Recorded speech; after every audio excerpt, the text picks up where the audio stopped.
Hello and welcome to part 7 of my Gamera-A-Thon.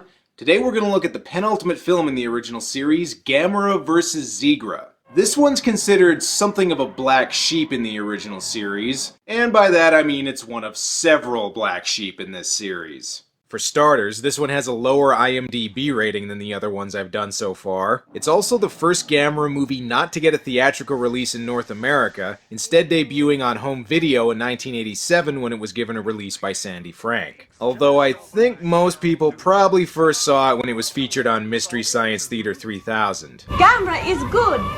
Gamera is friend of children. What? Daiei, the company that made the Gamera films, was also on the verge of bankruptcy at the time, and their financial troubles meant that this was the last Gamera movie for 9 years. But does Gamera vs. Zegra really deserve such a bad reputation?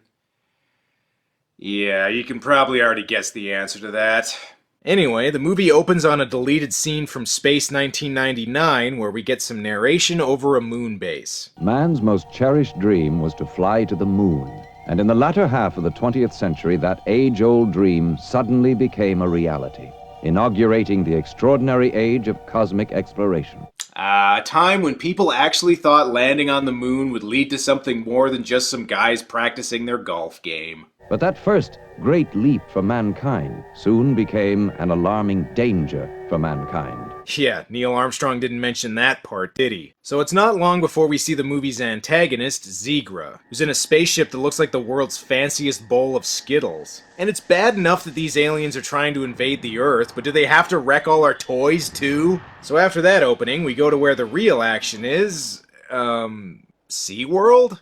Oh yeah, you know how the last movie had a lot of scenes promoting Expo 70 that seemingly had nothing to do with the plot? Well, this time around, it's Kamagawa SeaWorld that gets its own Gamera promotional video, since a lot of the movie takes place there, and it also features several scenes that have nothing to do with what's going on and are only there to promote SeaWorld. Yeah, and you thought Blackfish hurt SeaWorld's image. The movie does cut back on the Kenny factor a little bit, with only one Kenny and one American Kendra this time around. There is also an older sister Kendra, but she doesn't really do anything, so I won't count her. Alright, so what's the Kenny in this movie called? Kenny, stop watching TV and brush your teeth. Oh, the Kenny's name is Kenny? Oh, well that's convenient. Oh, is it time for more SeaWorld footage already? Okay. Yeah, careful, pal. That whale just wants to get some practice in before it bites Bo Derek's leg off. Jumbo is showing off, standing on his head, while Sabu does a handstand. Now, you mustn't applaud yourself. Oh, don't worry. I won't be. What the hell? Did somebody tar Flipper? Do you mean that you have to dissect her to find out why she died? That's right. We have to discover what caused her death to protect the other animals. Man, why is it always the black dolphin that dies first? So in addition to the SeaWorld stuff, the movie also has an environmental message, which I guess was a big theme in monster movies that year. Okay, time for the Kenny's dads to tell us how we're all messing up the planet. Science always seems to destroy nature instead of doing everything to protect it. It's up to biologists like us to warn the world what's happening around us. Kids won't listen to biologists. Only mulleted superheroes are allowed to tell kids about the environment. And besides, I think you two have bigger problems to worry about. At 9 a.m. today, there was a major earthquake in the Indian Ocean.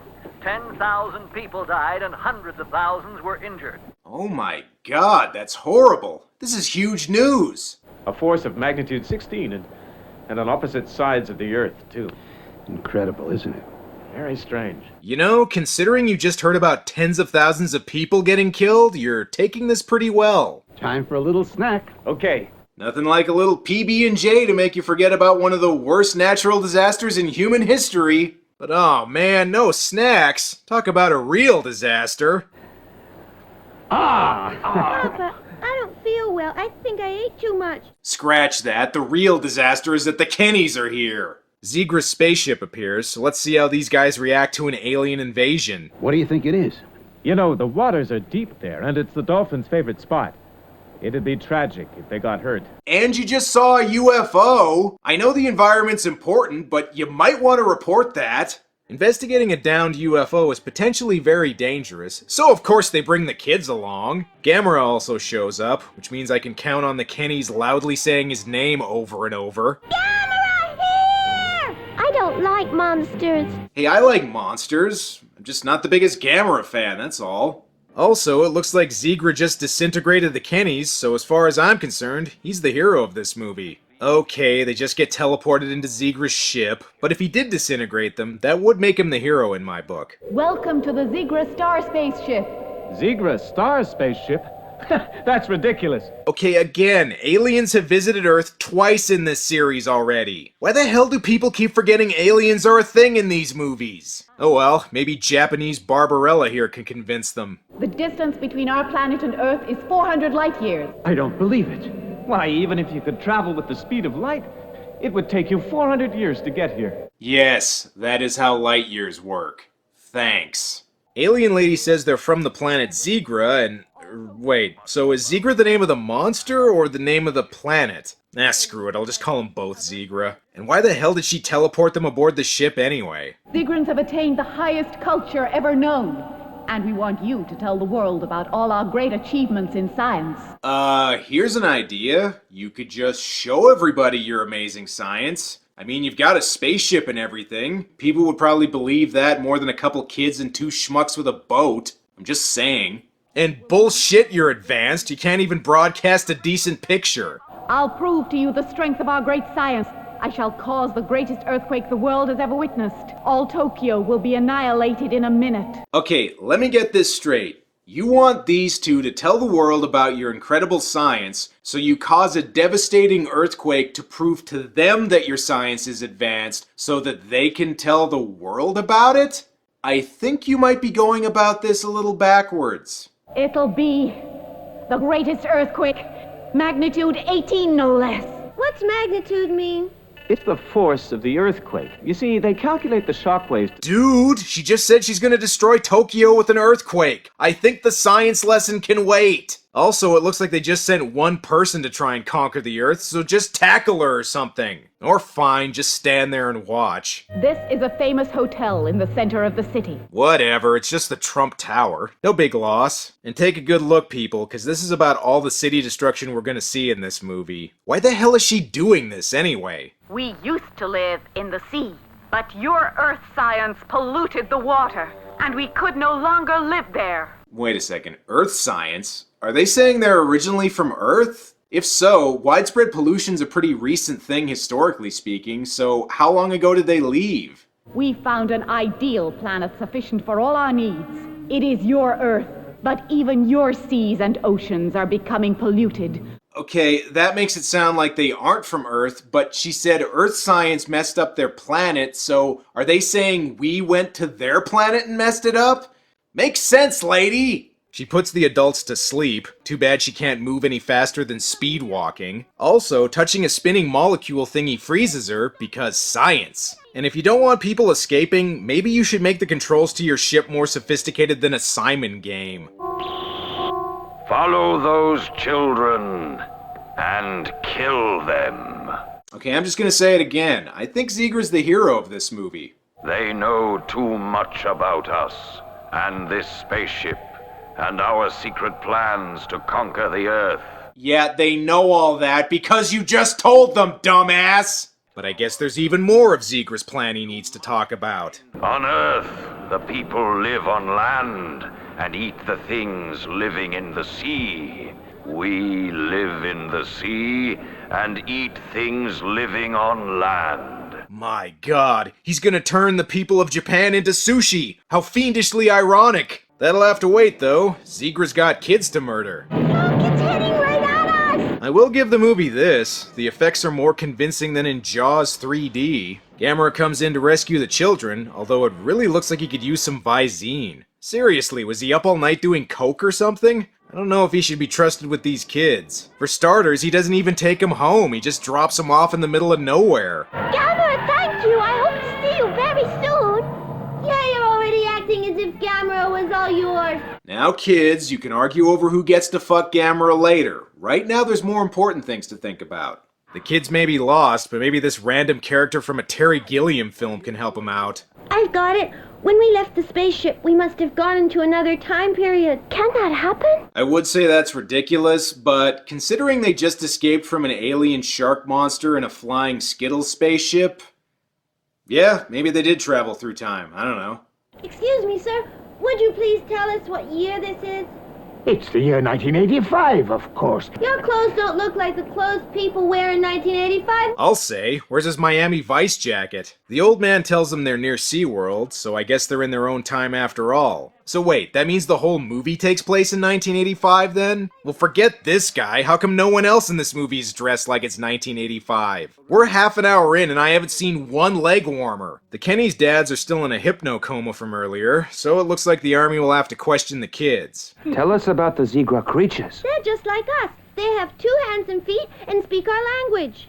Our language? Yeah, you know, English, the language we speak here in Japan. But we only saw one Zigra woman. Oh, the Zigran was a woman. Yes, but my mama is a whole lot prettier. Yes, mine is much prettier than her, too. No, my mama's prettier. No, mine is much prettier. Okay, we get it. Your moms are both MILFs. Shut up! Shall we take a little break? Jeez, even the army guys are sick of listening to these brats. The United Nations orders the army to attack Zigra, so at least the UN remembers that alien invaders are real. The UN scrambles its best stock footage, although considering Zigra's ship is underwater, maybe attacking it with jets wasn't the greatest idea. While the army's busy with Zigra's ship, Zigra Lady begins trying to find the children, and again, I feel like this alien invasion would go a lot easier if they sent more than one person to do it. But in order to blend in, she's gonna need a disguise. A fan-servicey disguise, that is. Are you from SeaWorld? Yeah? Would you give me a lift? Oh, he'll give you a ride, but he's gonna collect his payment in creepy stares. Perhaps realizing that a bikini's a little conspicuous, Zigra Lady decides it's time for another costume change. I gotta wonder though, after she takes people's clothes, does she put her clothes on them? Or is she just leaving a trail of hypnotized naked people everywhere she goes? Also, the best place for the army to stage their base of operations in a time of crisis? SeaWorld. Meanwhile, it looks like the kids are busy watching a better monster movie. Gamera! Never mind, I was wrong. Okay, lady, all you have to do is get 2 little kids, so this should be easy. Look! The Zigra woman is here! Come on, Helen! Oh no! Gross incompetence! Zigra Lady's one weakness! So no kidding, the next several minutes are just Zigra Lady chasing the kids around a bunch of random locations at SeaWorld. God, I am so tempted to play the Benny Hill theme right now. Although, they're going through a bunch of doorways, so maybe Scooby-Doo would be more appropriate. Yeah, that's right, kids. SeaWorld helped pay for this movie, and damn it, you're gonna show off as much of it as possible. The kids get away when they trap her in an elevator, so forget nuclear bombs, just have the army do that to Zigra, and bam, problem solved. Gamera, I wish he would get here soon. Kenny's right. I've complained before about Gamera not being in his own movies very much, but it seems like he's been in this one even less than usual. Combine that with how bloodshot his eyes are, and I'm starting to think a coke problem really was keeping him off set for most of the movie. Realizing we're more than halfway through and there hasn't been a single monster fight yet, Gamera decides to do something about Zigra. Yeah, fuck you, Skittles. Taste the rainbow? How about you taste my foot in your ass? Gamera destroys Zigra's spaceship after he breathes fire underwater. Somehow. That just raises further questions! This reveals that Zigra is really a shark. Nope, scratch that. Apparently he's a grow monster. I gotta give Zigra this. It can't have been easy building a spaceship using flippers, especially when it looks like he can't even swim with them. Oh, well that was an easy fight. So, is the movie over now? Oh, never mind, they gotta redo the speedboat scene from Gamera vs. Virus. Gamera brings Zigra on land, but oddly enough, he actually seems to fight better there than underwater. He hits Gamera with his dreaded Durr Ray and sends him to the bottom of the ocean. Great, Gamera finally does something in this movie, and now he's back in one of his mid-movie coma breaks. And I guess Zigra has an intercom in his throat? People on Earth, stop your useless resistance. Only we, Zigrans, should rule the seas. Okay, again, are you Zigra, or is Zigra the name of your species, or the planet you come from? I'm still not really sure. And what the hell? The kids are still getting chased? Wait for me! Stop running! Don't we know that girl? Of course you know her. That's Laura Lee Vara. Oh, of course, Laura Lee. Wait, who? Turns out Zigra Lady isn't an alien at all, but a human who was under Zigra's control this whole time. Little tip, next time Zigra might want to hypnotize somebody who can run in heels. Also, the Kenny's dads are still in a hypno coma, so how the hell are they going to get him out of it? This dolphin is blind, yet it never seems to bump into a wall. I always thought it was very strange. Is it possible that dolphins have some kind of instinct, a sort of sixth sense? You work at SeaWorld and you don't know that dolphins have sonar? This causes the scientists to figure out Zigra's hypnotizing ray turns people into dolphins or something. But it's nothing being annoying can't fix. I know a method that will cure them.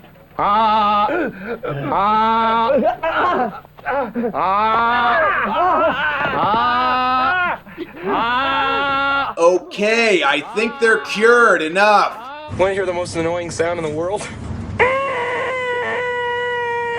Oh no, don't use it on Zigra Lady yet. She's just about to feed the Kennys to the killer whales. What did Zigra say earlier? No force on Earth is capable of resisting the might of Zegra. Right, unless you possess the ultimate weapon of silly noises. And you have a lot of explaining to do, lady. My name is Laura Lee Wara. I was working at a moon base. That's okay, we already saw the beginning, thanks. Is there no way he can be defeated? We can't just let him conquer us. There are limits to what we humans can do.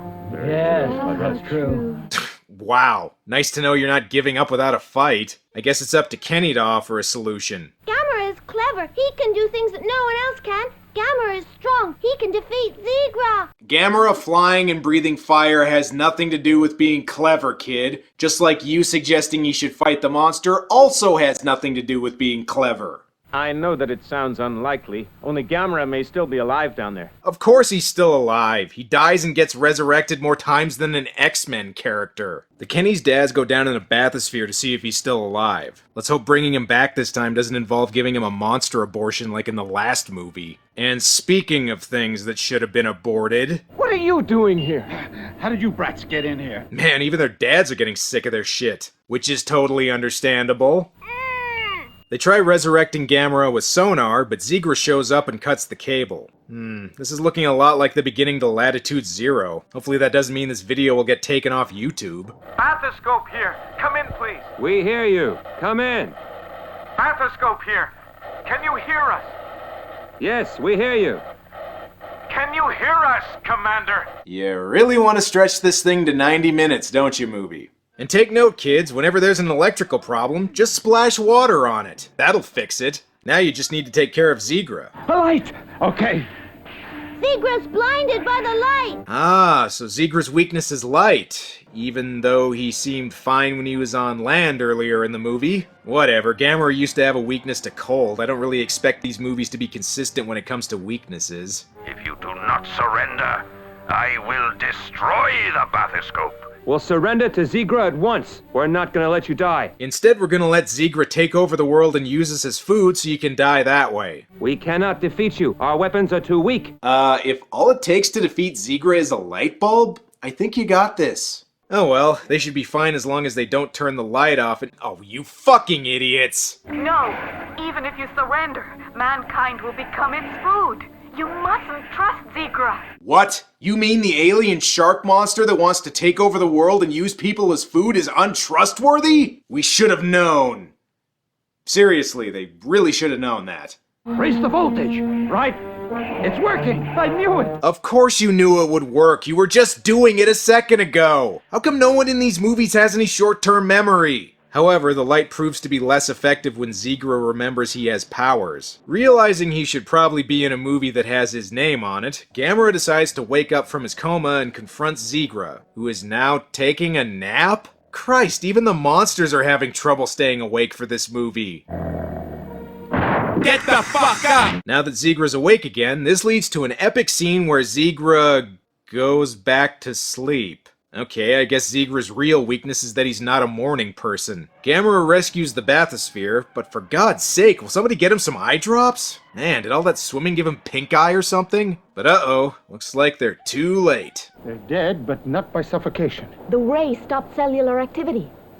So now all the cells are dormant. Then they're not dead. Oh, damn it! Way to get my hopes up, movie. Zigra was angered by what Laura Lee said, so it sent out its ray, which suspended organic activity. And that's the reason they're not dead. Wait, Zigra was angry about them shining the light on him, so he hit them with something that made sure they didn't die. Yeah, Zegra, you might want to give up this whole world domination thing. I really don't think you have it in you.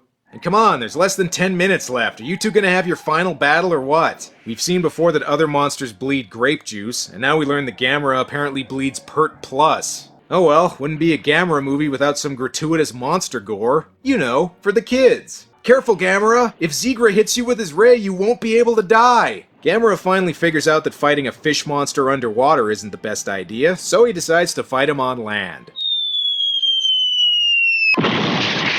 You know, for a shark, Zegra can walk on his tail pretty well. But how is Gamera gonna defeat Zegra? Now you're probably thinking, that can't be the end of the fight, can it? I mean, there's gotta be more. Nope, that's pretty much the end. Okay, it's not quite the end. There is this.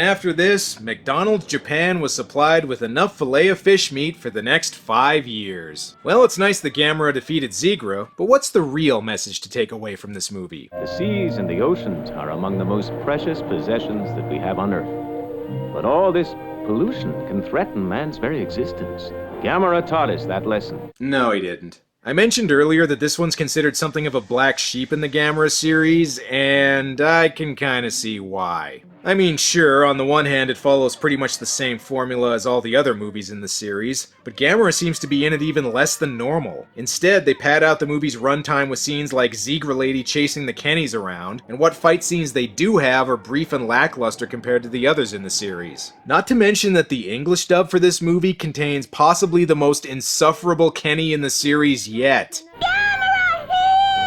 The movie's troubled production and Daiei's financial difficulties meant that this was the last Gamera movie for 9 years. And if you thought this one was bad, you ain't seen nothing yet. Join me next time for the final installment of the Gamera-A-Thon with Gamera Super Monster. Well, that's all for now. Until next time.